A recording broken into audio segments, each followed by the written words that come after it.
Un rugido que te pone los pelos de punta. Una potencia incontrolable debajo de tu pie derecho.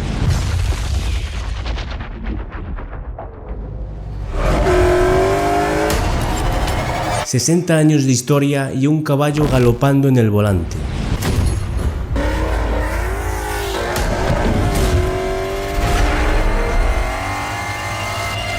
El Ford Mustang es todo eso y mucho más, y en este vídeo vamos a repasar su historia, desde sus versiones más puras y toscas, y cómo fue poco a poco aprendiendo a tomar curvas, incluso llegando a competir en Le Mans. Comenzaba la década de los 60 en Estados Unidos, con la aparición de las primeras estrellas en el Paseo de la Fama, el estreno de los Picapiedra y la aparición de los primeros hippies, con sus furgonetas y su deseo de conseguir la paz mundial. Algunos baby boomers ya estaban en la edad de buscar su primer coche, pero no a todos les interesaba tanto la idea de comprar una furgoneta de Volkswagen. Había mucha gente que quería que su primer coche fuera algo asequible pero divertido, con potencia suficiente para considerarlo un deportivo, pero que no fuera un barco como a los que estaban acostumbrados allí. Lo que buscaban era algo que es conocido en el mundo del motor como un pony car, un deportivo pequeño y potente que se pudieran permitir los más jóvenes. Y aunque habían algunos coches que intentaban adaptarse a esas necesidades, no sería hasta abril de 1964 cuando todos esos baby boomers encontraron su coche ideal.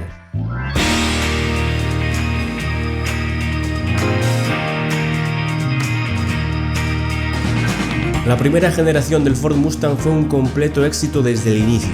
Más de 20.000 unidades se vendieron el primer día en el que se puso a la venta, porque no solo tenía potencia de sobra, con motores que iban desde un 6 cilindros en línea hasta un V8 de 271 caballos, sino que además pronto vinieron muchas motorizaciones y versiones distintas. Todos estos que ves aquí son Mustangs de primera generación, cada uno llegaba a distintos niveles de potencia, y para distinguirlos, Ford se refiere a ellos por el año en el que salieron al mercado. Así, el Mustang 71 fue el que salió en 1971, y el Mustang 65... Bueno, este es un poco más complicado. En primer lugar, esta versión abarca también a las de 1964, pero se complica aún más la cosa, porque las primeras unidades del Ford Mustang, las que se fabricaron entre abril y agosto del 64, son conocidas por los puristas de Ford como los Mustang 64 y medio, ya que estas tenían unas pequeñas diferencias con el resto de unidades del Mustang 65. Además, en el 69 aparecieron las primeras versiones de homologación del Mustang, el Boss 302, la versión de calle del coche que Ford tenía en el campeonato americano de la Trans Am, y el Boss 429, que era la homologación del coche que competía en NASCAR. Hasta hubo un momento en el que intentaron hacer una versión del Mustang con motor central, pero ese proyecto quedó abandonado. Muchas versiones, lo sé, pero aún nos queda otra, porque la versión más famosa del Mustang ya no tenía un caballo en el morro, tenía una cobra.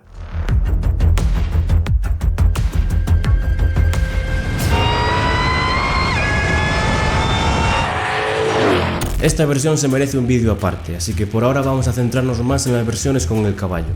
Y después de casi 3 millones de unidades vendidas del Mustang de primera generación, Ford tenía clarísimo que había que seguir exprimiendo este modelo, así que para el 74 decidieron sacar la segunda generación, pero esta dejaba mucho que desear.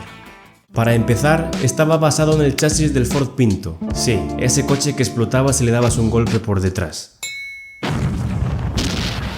Pero de alguna manera se apañaron para que eso no fuera la peor parte de este coche, porque las primeras unidades de esta generación no tenían ningún V8. Venían con un motor de 4 cilindros en línea de 2,3 litros y un V6 de 2,8. Ninguno de los dos llegaba a los 100 caballos. Sin embargo, las ventas de este coche no fueron a peor, y eso fue en parte gracias a la crisis del petróleo del 73, que obligaba a la gente a comprarse coches de menor cilindrada. Pero cuando a principios del 75 Estados Unidos ya empezaba a recuperarse de la crisis, Ford se vio sin ningún coche competitivo en el mercado de los pony cars, así que le metieron un V8 de 5 litros al Mustang.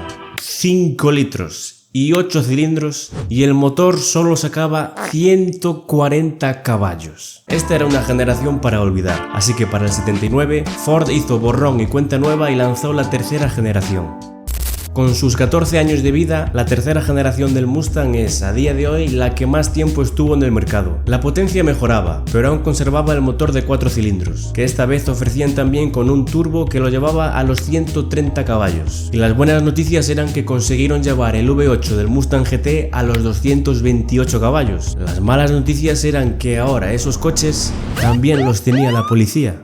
La patrulla de carreteras de California le pidió a Ford crear un Mustang adaptado para servir como coche de policía, ya que los coches patrulla que tenían eran demasiado grandes y lentos. Entonces Ford hizo miles de Mustangs con equipamiento policial y aprovecharon la ocasión para lanzarle un dardo a Porsche con este eslogan.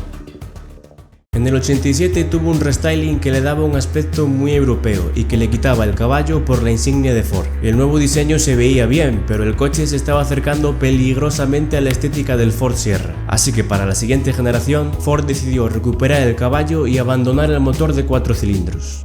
En esta generación el motor más pequeño era un V6 de 3,8 litros, que llegaba a sacar 196 caballos, mientras que el V8 de 5 litros bajó la cilindrada a 4,6 litros y llegaba a 264 caballos. Pero esto ya es la década de los 90 y esas cifras de potencia ya no eran tan increíbles, sobre todo con tanta cilindrada. Parece que en estas últimas décadas priorizaron más un bajo precio antes que el rendimiento del coche y solo le daban las piezas jugosas a las versiones de la Cobra. Entre eso y que los deportivos europeos y japoneses cada vez se volvían más eficientes, comprarse un Mustang ya no parecía tan buena idea. Y aquí podría haberse acabado la historia del Mustang, del pony car perfecto que hace décadas parecía ser el mejor coche que te podías comprar en Estados Unidos. Pero Ford se negaba a aceptar el reinado de los deportivos importados, así que hicieron una última apuesta a lo grande, mezclando la potencia actual con el estilo de los pony cars originales, y el resultado fue una auténtica locura.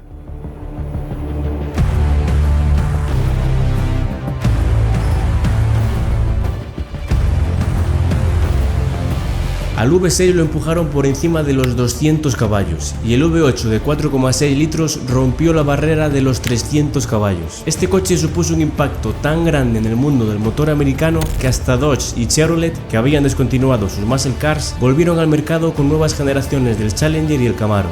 Tal y como lo fue la primera generación del Mustang, esta rápidamente se convirtió en una estrella de cine. Y para los que seáis de mi generación os acordaréis de una versión muy especial de este coche.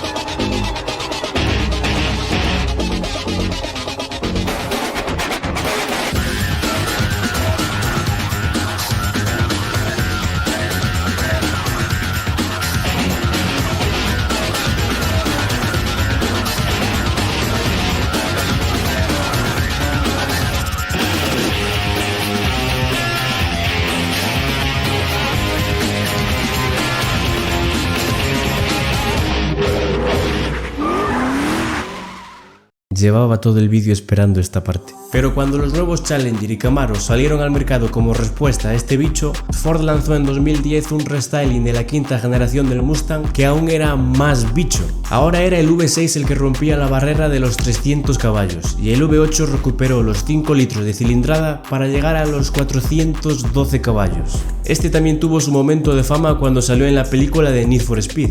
Peliculón. Y en esta quinta generación también se vieron varias ediciones especiales como en la primera, con el Mustang Boss 302 que empujaba el V8 a los 444 caballos, el Mustang Bullitt en honor al de la película de Steve McQueen y el regreso del Shelby GT500 y GT350. Este Mustang ya se alejaba un poco de la idea de los pony cars y entraba de lleno en el mundo de los muscle cars más toscos, lo cual en esas carreteras americanas con rectas interminables está muy bien, pero cuando girabas el volante de ese coche...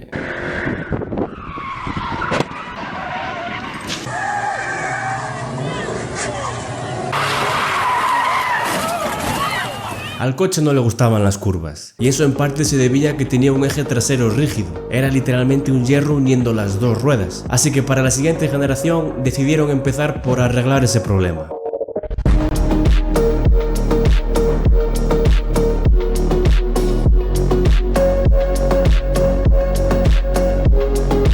En esta generación se recuperó el motor de 4 cilindros con el famoso EcoBoost, que para el Mustang le aumentaron la potencia a los 310 caballos. Y mientras que el V8 se mantenía en una potencia similar con 435 caballos, la sexta generación ya era un coche muy distinto. Con una suspensión multibrazo independiente en el eje trasero y una de tipo McPherson en las ruedas delanteras, el Mustang de sexta generación casi se podía comparar con coches como el C63 AMG o el M4, que ya se les puede dar un uso más de circuito y menos de esto. Esta generación buscaba ser la combinación perfecta entre el músculo americano y el refinamiento europeo, y con ello volvía a entrar más en la categoría de pony car, con una potencia alta pero sin llegar a los niveles de muscle cars como el Challenger. Y lo mejor de todo es que te daba todo este paquete sin tener un precio exageradamente alto. En España te podías comprar el EcoBoost por poco más de lo que te costaba un Golf GTI y el V8 por bastante menos de lo que te pedían por el M4. Y aunque ya habían enseñado al Mustang a coger curvas, el mundo aún no estaba 100% convencido de que pudiera darles pelea a los europeos. Así que con la séptima generación, Ford decidió hacer lo que suelen hacer cuando quieren marcar territorio en Europa: correr en Le Mans.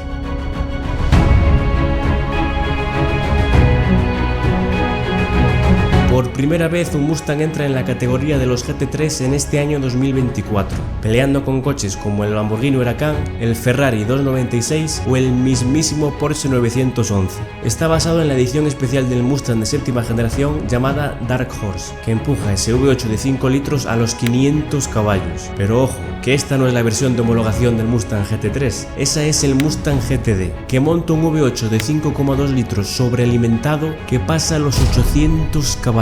Su puta madre. Hizo su debut recientemente en Le Mans con un ruido que recordaba al coche de NASCAR que había el año pasado, y fue un estreno bastante exitoso para el Mustang, con un coche acabando en el podio de su categoría y otro justo detrás en cuarta posición. Con esta generación, Ford le quiere dejar claro al mundo que el Mustang no tiene nada que envidiarle a los refinados deportivos europeos, y lo está haciendo sin alejarse lo más mínimo de la fórmula del Ford Mustang de primera generación.